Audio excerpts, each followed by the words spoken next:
Hello, hello, and welcome back to the podcast. I'm so excited for today's conversation. I've invited my beautiful friend Suki to come and join me on the podcast. I'm going to be talking all things marketing and competitions and what it's like to be a client on the other side of my coaching.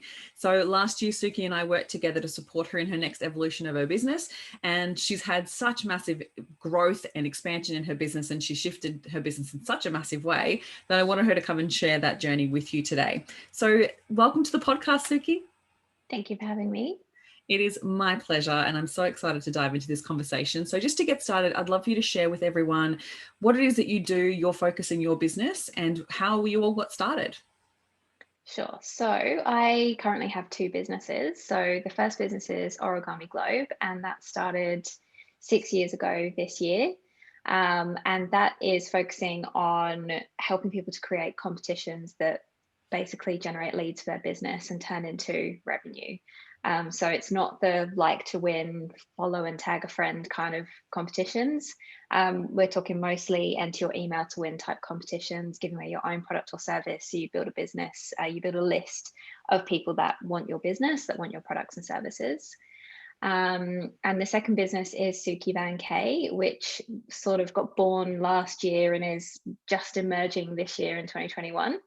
A bit of a probably like a COVID baby, COVID business baby.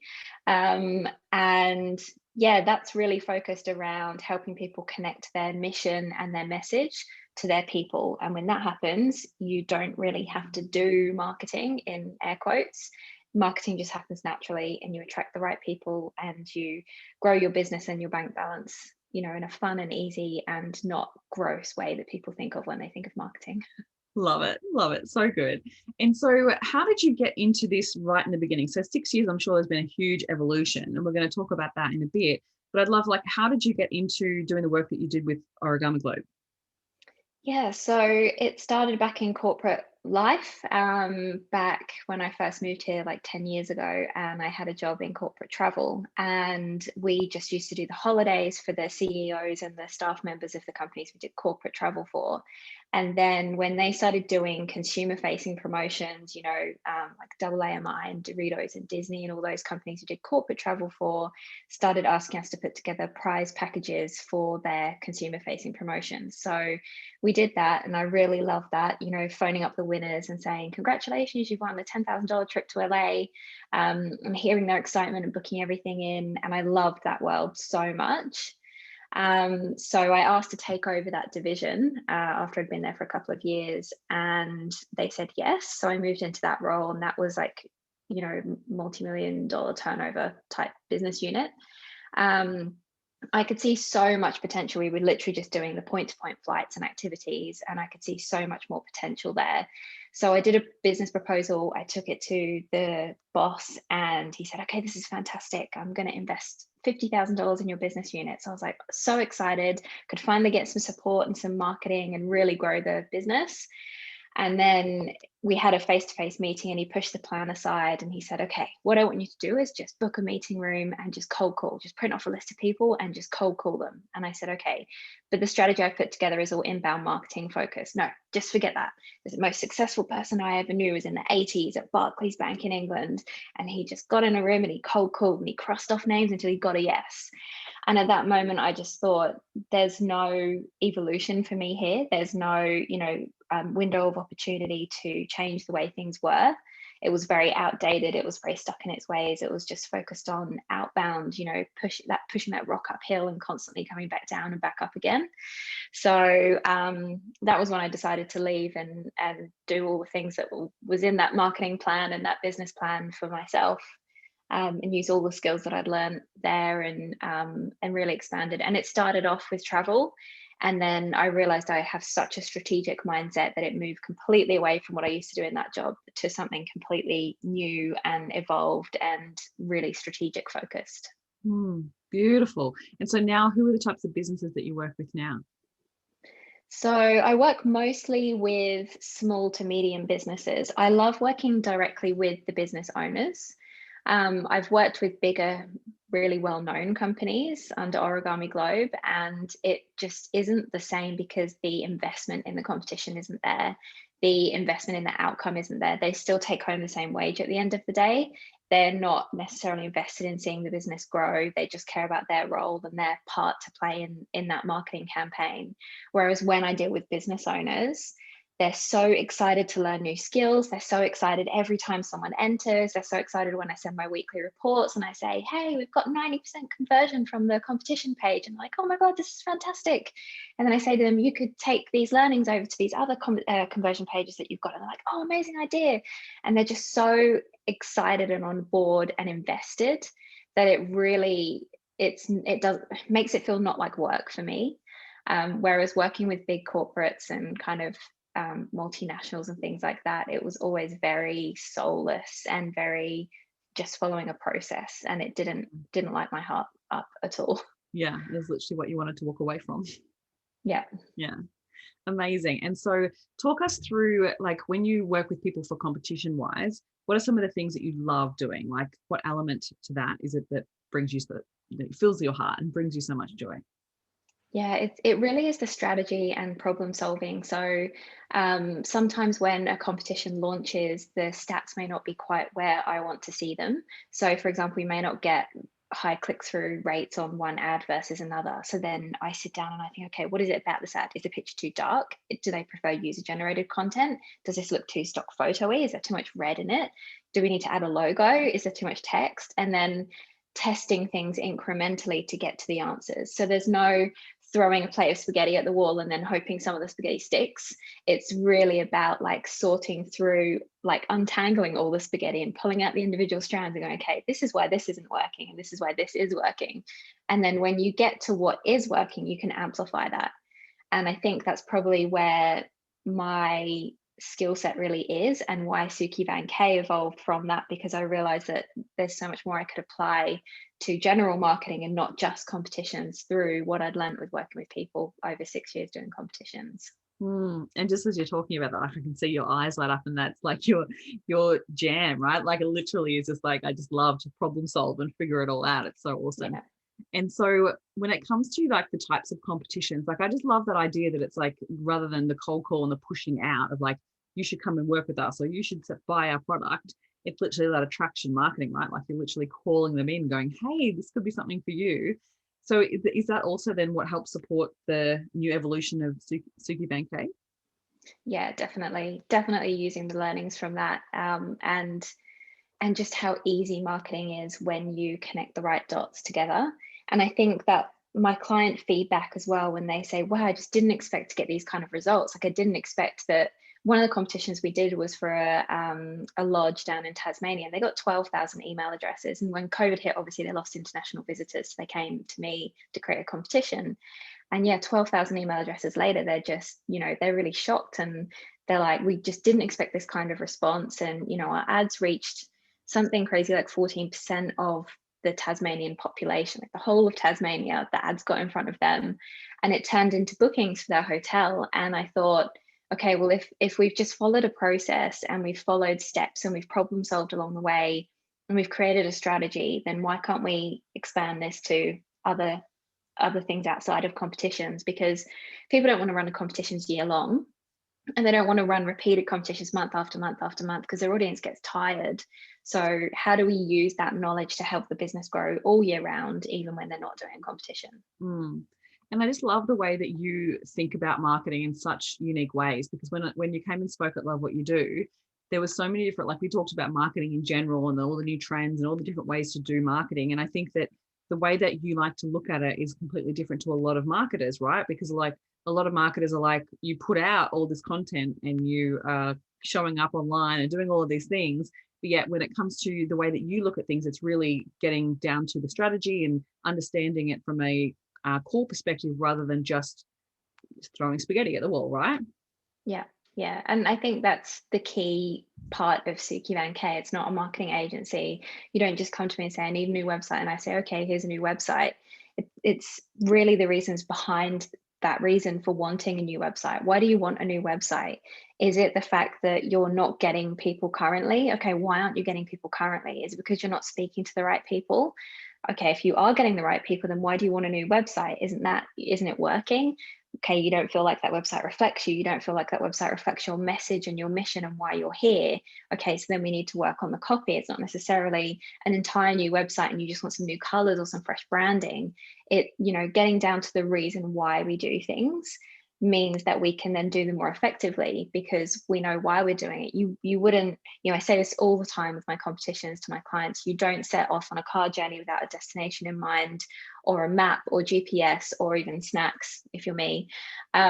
So why would you set out on a marketing campaign or expedition to get new clients without some form of a plan in place? And when you have a plan in place, you can track and measure and you can work out why things work and how to recreate that. It's not just fluke or, oh, that was a good campaign, we'll never do that again. We don't know what we did or what worked. Like for me, it's all about understanding exactly what works. You can do more of it. Absolutely. And even just as you're talking through, like makes my brain hurt so much. Like looking at it in such detail is just not my forte. And I think that when you have someone like yourself to be able to take on board all that and uncover all and look at all from all those perspectives, gives the business owner to go and do their thing and do their thing well, right? Rather than actually focus on the things that you're not great at. And the other thing, I guess, that I really loved you speak about, I love what you do, was that it's about making sure that you have the right strategy in place and a plan, that you are looking to make sure that you're producing content or producing whatever it is to attract the right people in the right places, rather than just doing the stock standard of going, well, you should be on Facebook, but you don't necessarily have to be on Facebook, right? Yeah, definitely. And I think a lot of people do that the wrong way around. So they start by, you have to be on Twitter, you have to be on YouTube, you have to be on Facebook, you have to be on Instagram, you have to be on Pinterest. And so they, spread themselves so thinly and they're everywhere doing everything, being everything for everyone. And then they wonder why they're empty and exhausted and burnt out and not getting any results. It's like if you try and cook a meal and you've got a 6-burner hot plate and you've got something going on all of those burners and you've got stuff in the oven, something's going to get burnt because your attention cannot physically divide between 7 things at the same time. So for me, it's really about doing it the opposite way around. It's about starting with your mission. Why are you here on the planet? And what are you trying to help people with? What are you here to serve by doing? What bigger mission are you here working for? And then once you know that, the messaging comes directly from that mission. You're not going to say, well, I'm here to help, solve the mental health crisis in Australia. And then your messaging is all about, come on, buck up, we can do this. Like, stiff upper lip. Like that's not in line with your mission. And so you're going to feel in conflict. You're going to feel like your website doesn't reflect you. You're going to feel like your ads aren't getting results because it doesn't speak to your mission. So you start with your mission and that creates your messaging. And then your messaging is naturally going to resonate with your people, the people that you are here to serve, because when they hear that, they're going to say, yes, this is for me 100%. Like I've got goosebumps. This is really, resonating with me. This is who I need to speak to. This is who I need to work with. And then you say, okay, fantastic. So I've got this messaging on my website. It's attracting the right kind of people. When they come to my website or they have a strategy session with me or a discovery call or whatever, they then turn into a client. So we've got conversion happening. When the right people see the right message, it turns into business. It turns into money. I get to fulfill my mission here on earth in this life. And then you say, okay, great. Well, that's working. How do you then get that to more people? That's when you then go out to Facebook and Instagram or whatever platform has your people. In Australia, people don't generally tend to use Twitter as much as they do in the US, but yet we're always encouraged, oh, you've got to have a Twitter account. You've got to post twice a week. You've got to post on Thursday morning at 10 o'clock. Like that's all just BS. Yeah. You need to work out for your audience where they are and when they're active and what they want to hear. And as soon as you do that, it doesn't feel like marketing. And it feels like complete and utter alignment because you're in alignment with who you want to work with. And that becomes such a sustainable business because you're in full alignment, right? Like I totally get that because I think that there's elements of everybody's business journey where they felt like they got a little bit off path and they started attracting possibly the wrong clients. And then they got disheartened because they weren't converting. Like there is a reason why all of those types of results are happening is because you're out of alignment, right? And the message and the mission is all out of alignment with what it is that you're actually trying to create. So 100%. So your evolution of your business, like 6 years of doing Origami Globe and now launching Suki Van K, talk us through what are some of the challenges that you've experienced? Like, has that been a similar path for you? Like, did you feel like you got off path at some point? Yeah, oh, definitely had what you were just talking about with the wrong clients. When I started working with, I got really excited when I get inquiries through from big names. And, I'd think, oh my goodness, like I'm just little old me sat here in my office, in my house, like typing away these blog posts and thinking that they're going out into the nether and no one's ever going to read them. And then these big companies contact me and say, I was reading your blog about so and so, and I was just wondering if you can help us. And it's almost like the ego takes over and you're like, oh wow, I've made it because so and so contacted me. And then you start down the path with them and then you think, oh my goodness, this is not where I want to be, this is not who I want to be serving. And everything that can go wrong does go wrong, because they don't respect you as an expert. You can't speak to them in the same way as you normally speak to a business owner. It's completely out of alignment. It's completely pushing the stone uphill and it falling back down again. And it doesn't fit and it's really hard to do. And then you start to question yourself. And I think people who have done a lot of coaching or inner work or self-development know that when that happens, they take a step back and work out why it isn't in alignment. And people who maybe haven't gone through coaching or haven't done a lot of self-development go, oh, I just need to push harder, or I'm a failure, or it's me, or it's something wrong with me. And I think when that started happening in my business, I took a step back and thought, okay, why are these clients not a fit for me anymore? And how can I deal with this? Where do I go from here? And that's really where Suki Van K came from, because my clients were asking me for things and I was saying, no, no, no, I don't do that. I'm not a general marketer. I specialize in competitions. This is my mission. This is what I'm here to do. And they're saying, okay, but can you just help us with this? And then there are a few clients where I did the just help them with this. And we got such good results. And I love working with them. And I realized it's not the work that I was avoiding, it was just working with the wrong people that I was avoiding. Because when you're in alignment with your clients, it doesn't really matter what you do together. It's always magic, Yeah. because you're on the same page and you love working together and it just feels easy. And so, yeah, I think I let go of the idea that I'm just here to do competitions, and I accepted that with the right people, anything is possible and anything is on the table. And yeah, I think it was really last year at the Rise Up conference where I realized that I needed to connect who I was, like literally my name, Suki Van K, to what I did for a living, and really let myself shine through in my business. And I didn't feel like Origami Global was the right place for that. It's definitely full of my personality, but Suki Van K is so much more in alignment with what I do with general marketing. Mm. I love everything about what you just said. Like, it's so fascinating when those things happen and the universe was still like knocking at your door going, come on, it's still happening, right? Like, they still want this. And I love that you were able to disconnect from that and just go, you know what, like, it can be whatever you want it to be. And right, like when you're in alignment and you're attracting the right clients, like you get to choose, right? Like, that's the best part about being in business, right? Yeah, 100%. And it's scary saying no to start with, especially if your main concern is money. Mm. And when you're able to step back from just focusing on money and you look at the opportunities you can create with that client, the difference you can make to their business. I have this amazing relationship with this business, and we've been working together for probably about a year and a half together now. And they started asking for a competition, and I went to meet with them and we talked through their goals for their competition, what they wanted to achieve and where they were at and where they wanted to be. And I looked at where they're at and I said, you don't need to run a competition. I'm just turning down so much work, but you don't need to run one because you've got so much here marketing wise that you can use. They knew the exact date that people needed to purchase something. They had a database of 140,000 people that they weren't tapping into. And I said, there's so much here that you can do. You don't need to incentivize behavior and spend money on me and a competition and a prize before you've done this work.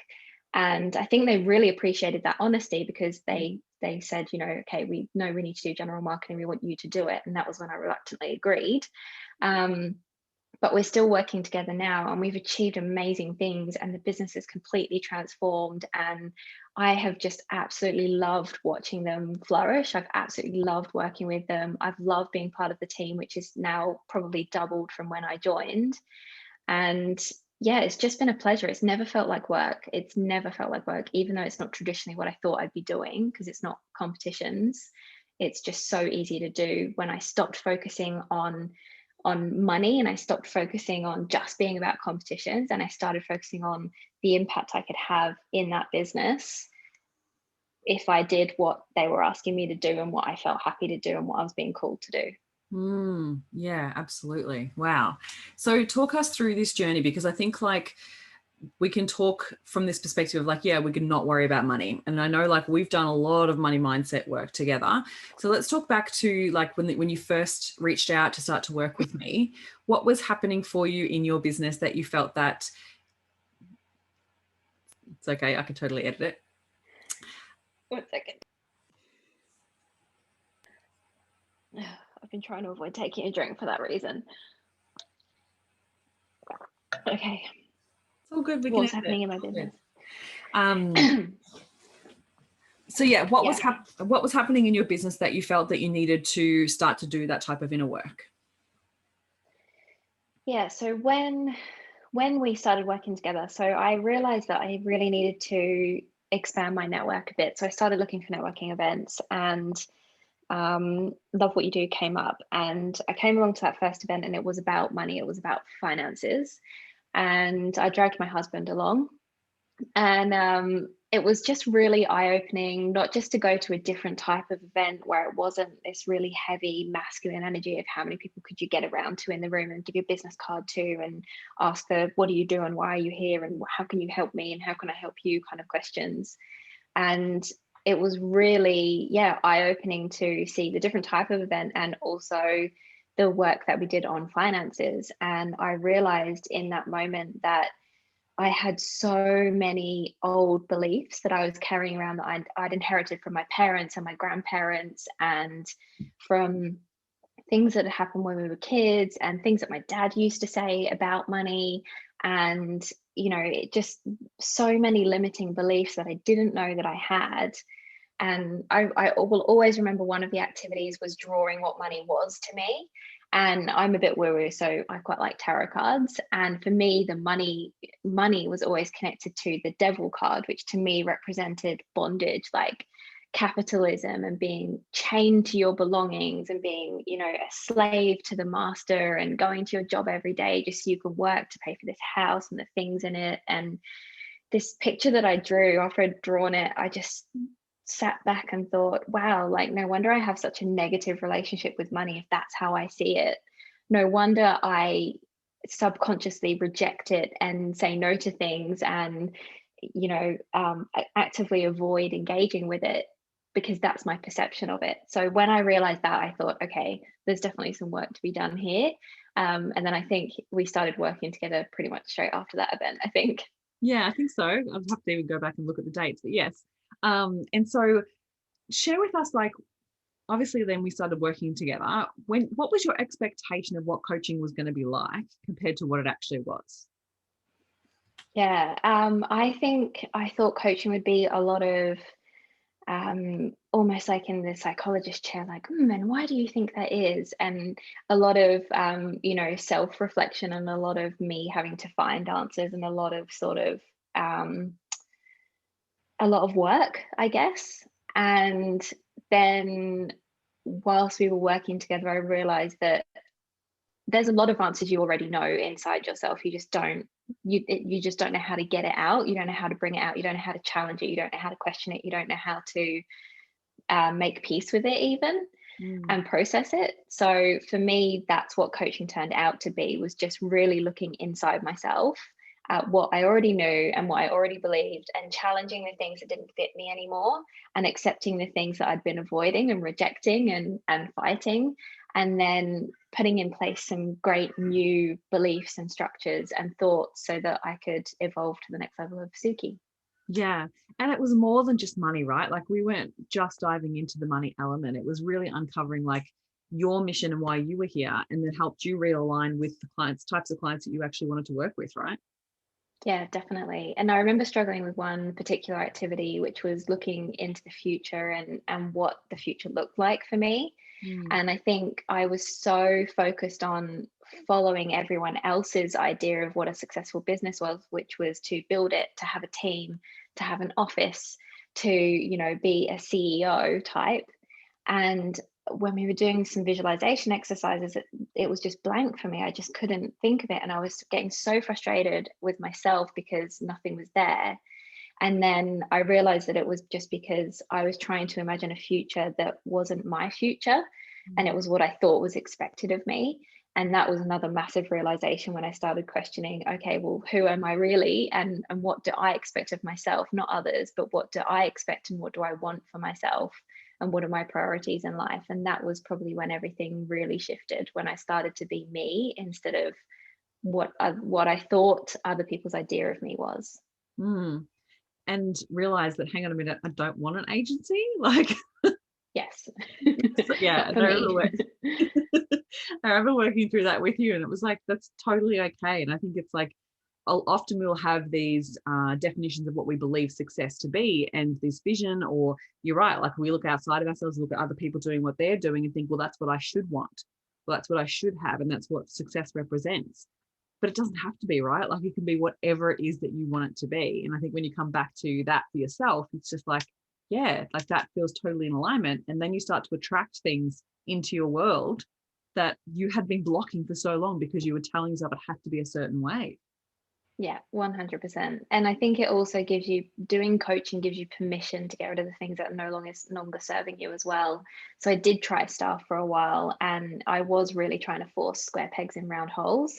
The people I worked with were fantastic, but I couldn't give direction. I learned about myself that I couldn't give direction and I couldn't relinquish control with some things.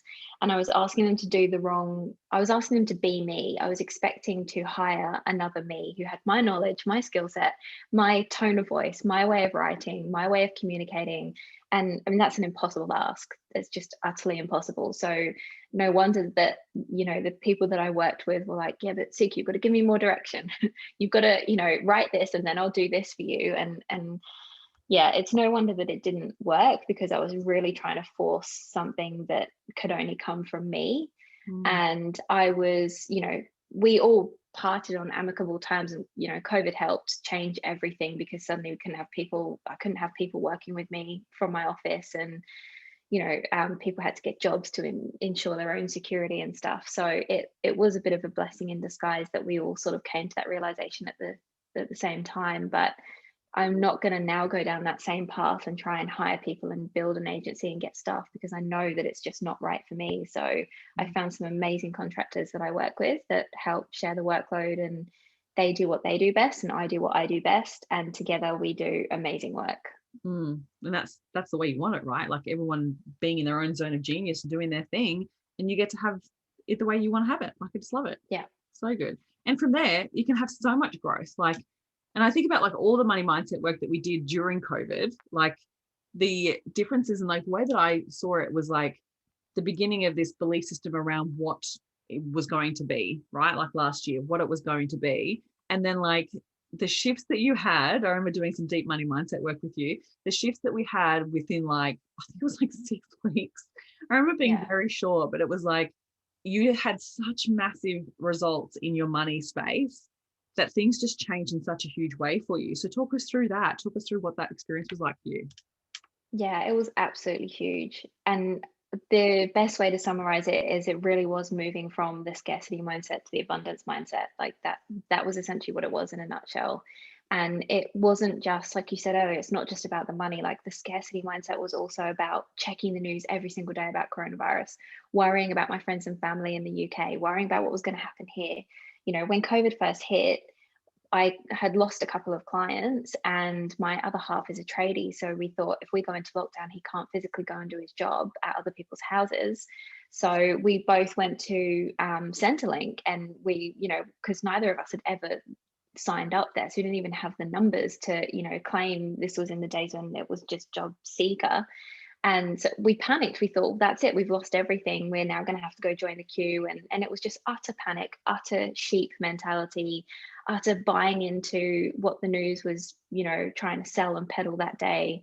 And after we spoke, I took a massive step back and I stopped checking the news every day. We didn't even sign up for Job Seeker in the end. We just, we took a step back and we took stock of what we had and what we could still do. We realized that no lockdown was coming for us yet. And it was a very different situation to Europe. And we just, yes, took stock of where we were and what the reality of the situation was, not what the potential bad outcomes of the situation was.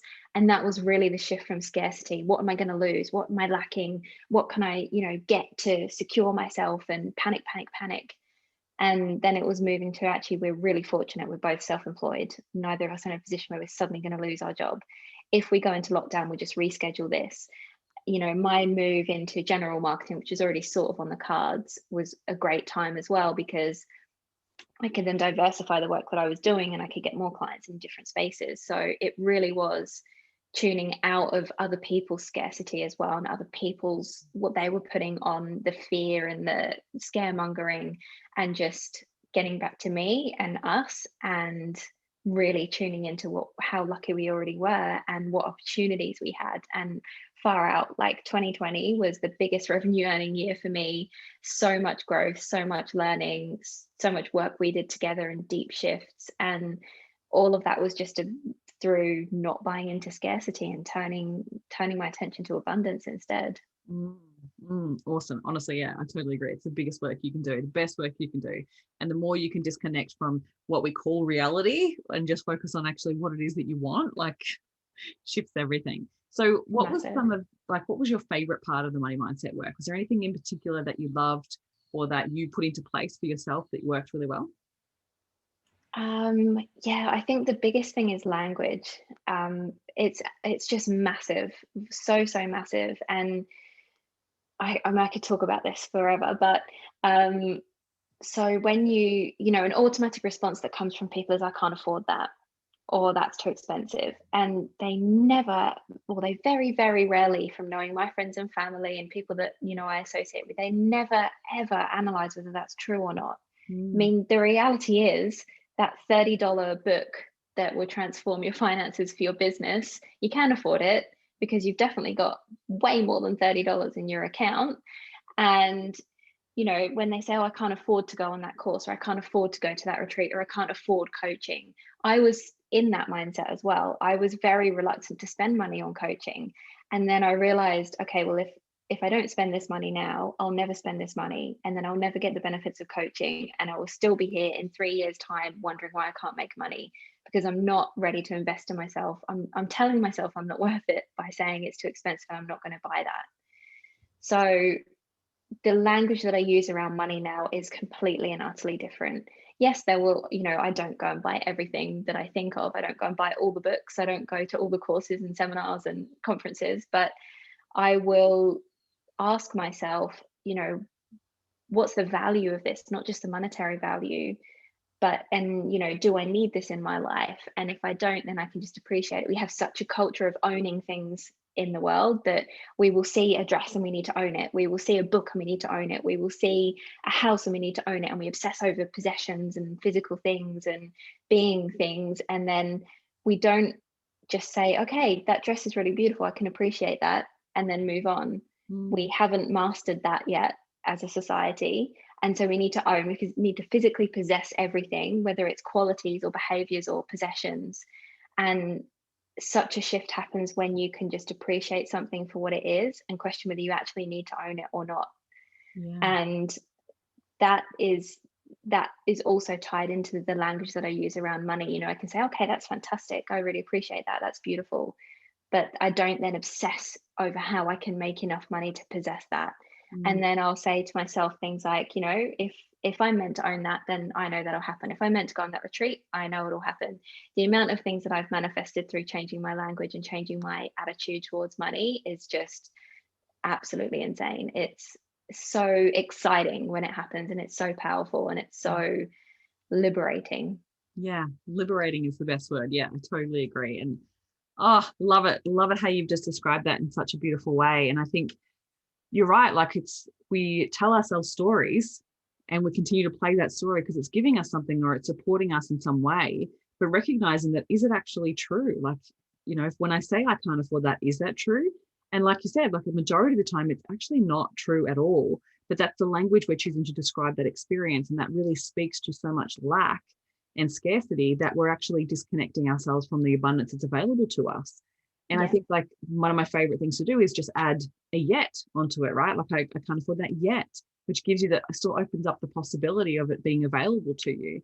And a lot of the time it's just priorities, right? So sometimes it's even changing the language around it and going, well, I'm choosing not to purchase that instead of actually saying, well, I can't, because you can totally can. Well, you could if you wanted to. It's so interesting. I was talking to a girl the other day, and she was saying how she has had an emergency surgery come up, and she's like, somehow I found because I have to spend this money, this out-of-pocket expenses for this surgery. Somehow I need to find thousands and thousands of dollars, and we found it. But when I was considering spending money on this or that, I was telling myself that I wouldn't be able to find that, or it's not available to me. And it's not true, right? But if we continuously shut ourselves off to it, it'll always be never available to us because we're believing in the lack, we're believing in the scarcity. And I love that that's what your biggest takeaway has been, is the language. It's just so key, It's because it huge. And literally creates your reality. one thing that myself and my husband do, we've done it for probably about 2 years now, is at night before we go to sleep and we've read our books or faffed on our phones or whatever, we'll ask each other, what are you grateful for? And we do today's gratitude. So, I'm really grateful for a wonderful podcast interview with Christine, and I'm grateful I got lots of work done, and I'm grateful I had a fantastic client call, and I'm really grateful that it was sunny after however many days of rain. And then we do future gratitudes and we say them as if they've already happened. So I'm currently running for my citizenship ceremony date to come through. So I'll say, I'm really grateful I'm an Australian citizen. I'm really grateful I had a lovely ceremony. I'm really grateful I have an Australian passport. And, with launching a new business, I'm really grateful that Suki Van K is going so well. I'm really grateful I have amazing clients. I'm really grateful I'm able to make a difference. And the sheer fact of choosing to tune into gratitude is another shift towards abundance instead of scarcity. At night, we're not saying to each other, how the hell are we going to afford that vet's bill? How the hell are we going to afford that? The rego's coming up. I don't know where the money's going to come from. We're choosing not to focus on that. We still have those problems. We're still human, but we're choosing to focus on all of the little and big things, the amazing things that happened in our day and the things we're looking forward to. And it's really cool the amount of things that used to be in our future gratitudes that are now in our present gratitudes, or, we've moved on from because we've achieved them, because, where your mind goes, your energy flows. And just the language of gratitude and the practice of gratitude is so important for tuning into abundance and recognizing what you already have, and also what you want to move towards as well, where you want to put your energy. That's it. Where your focus goes, energy flows. Yeah, absolutely.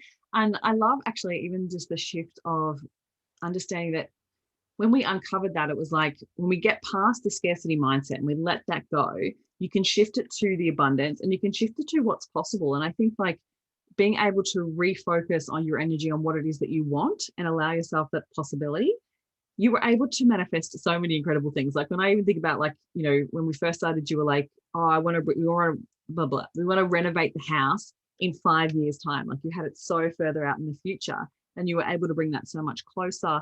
So many other things just happened out of nowhere, right? Like I remember you texted me at one point and you were like, oh, my goal is to hit 25K this month, and I've just invoiced another 10K today, and it's the third day of the month or something. Yeah, definitely.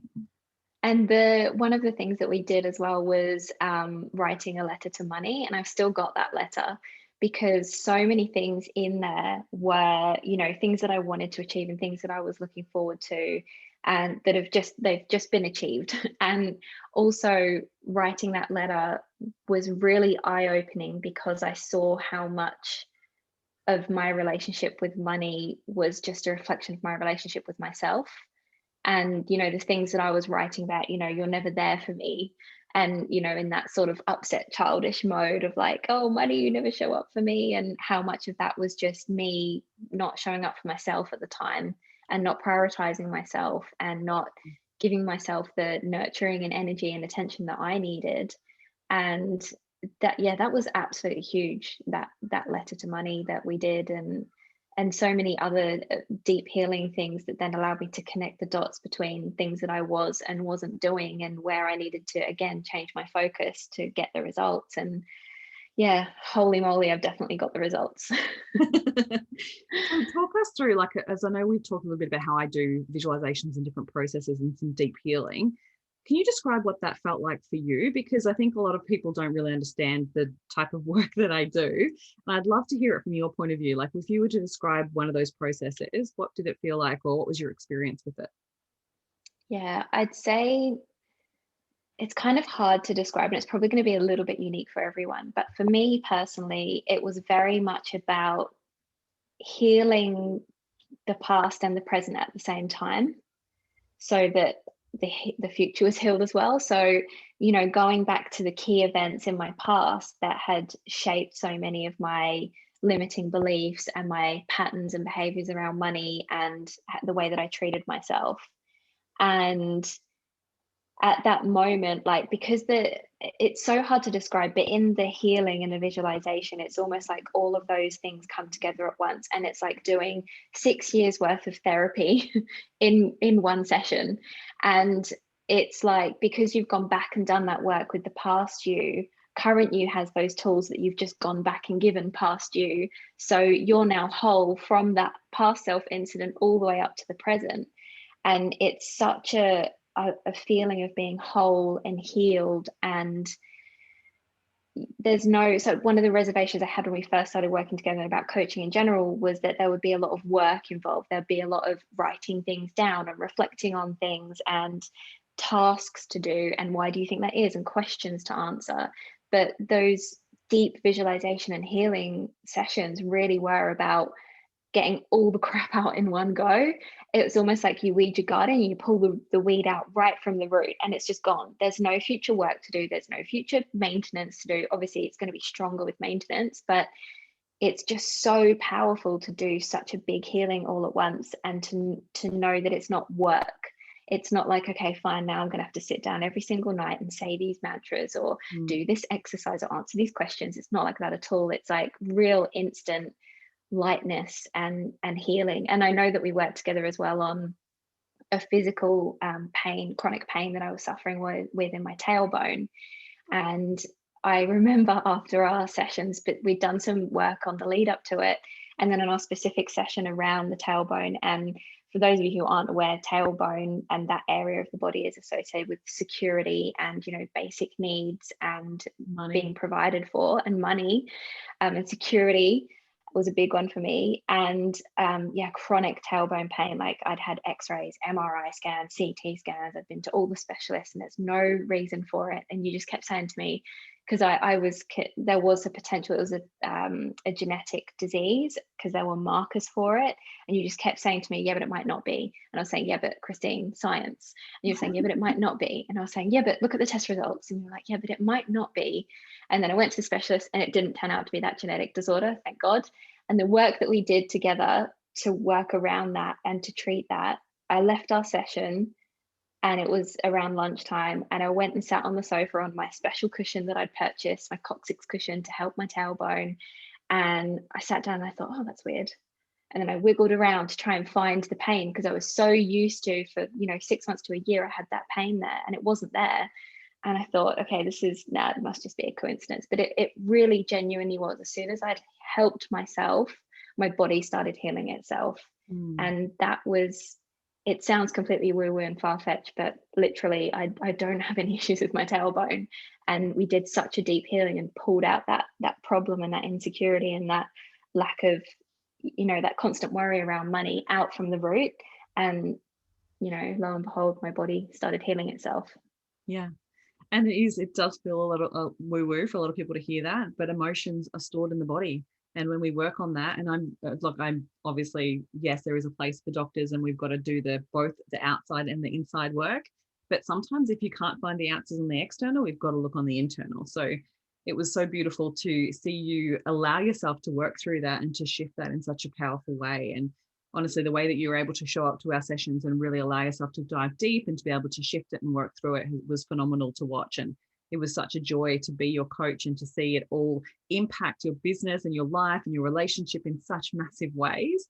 It was just phenomenal to watch. So do you want to share with us a little bit more about actually even just connecting? Like, I love how yes, we could do a lot of the money work, but then also connecting it to your mission. Like, I think that we worked through that personally one-on-one, and then you came along to the Rise Up conference, and that then catapulted you even further. So what was it about that that allowed you to fully step into Suki Van K? Yeah, that was really huge. And it was amusing for me because I knew I wanted to come to the conference because I worked with you and I knew the amazing results that we had together. And I just loved the sound of it, and I knew that I was ready. And I remember saying to myself before I turned up, I don't have an agenda in mind. I'm not coming to this conference seeking an answer to a question. I'm here to learn whatever I need to learn, and to give whatever I need to give, and to receive whatever I need to receive. And far out, I definitely got more than I bargained for, in a good way. But I think it was very much just the permission to take the next step. That all the work that we'd done, I really describe it as foundational work.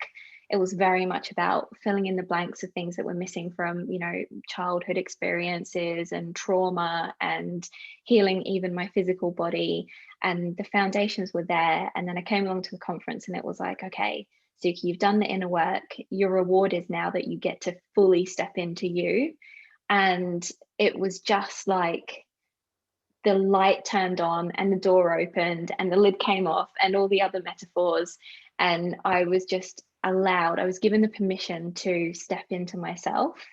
And I had no intention at that weekend of starting a new business. I was currently managing my own business. So business was going so well. There was no need or feeling of like, I need more money, I need more revenue. I wasn't looking for anything, but the mission really came out of that weekend. And it was a real calling to help others like me. And they always say, especially when you go into, because an element of the new business is coaching, marketing coaching. And they always say that, in this space, when you're coaching or mentoring, you're generally mentoring previous versions of yourself, or you're bringing up previous versions of yourself. And I think that's really, at that conference was when I really stepped into who I was now, instead of constantly playing from my past self and constantly believing in my own old limitations, and how easy it is for me to see those limitations and to hold up to the mirror to other people who are experiencing those limitations and saying, do you realize what you just said to me? Do you realize, that you already have all of this in you? Do you realize that you literally just said your mission to me and then said, I don't know what my mission is? and I'm not doing anything magic. All I'm doing is saying, you just said to me this and this. Do you realize that's your mission? And they're like, oh, okay, wow. And you have this as well. You would have this in your mindset coaching and money coaching, when, people say, I just don't know why I can't earn this much. And then you say, well, didn't you just say this? And Yeah. and suddenly they connect the dots. And you're not doing anything magic. You're not giving them anything they didn't already have. You're literally just showing them and connecting the dots that they haven't been able to connect before. And usually it always comes back to their mission. Always comes back to their mission. And for me, it's always come back to my mission as well. Absolutely. And when you shift all the old scarcity stuff, you can fully focus on your mission, and then money follows, right? Like, money just comes. It's there to support your mission and to support your business and to support your every move. And I just love that evolution, and just to see you absolutely fully step into yourself and fully have this inner alignment that just shines through you. Like when you spoke at Love What You Do in February,